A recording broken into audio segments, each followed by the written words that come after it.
Kita sa CCTV ang lakas ng pagsabog sa isang illegal drug laboratory sa loob ng isang bahay sa California sa Amerika. Patay ang Pinay na asawa ng Amerikanong may-ari umano ng laboratorio. Ayon sa mga otoridad, paralisado ang biktima, kaya hindi na siya nakalabas.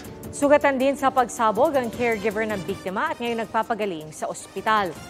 Mahaharap sa kasong involuntary manslaughter ang Amerikanong asawa. Tumanggi naman ang suspect na magbigay ng pahayag. Mga kapuso, saksihan ang unang pasok ng mga balita. Maaaring mapanood ang Saksi at ang iba pang GMA Newscast sa youtube.com/GMA News.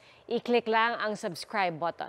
At sa mga kapuso abroad, maaari po kaming masubaybayan sa GMA Pinoy TV at www.gmanews.tv.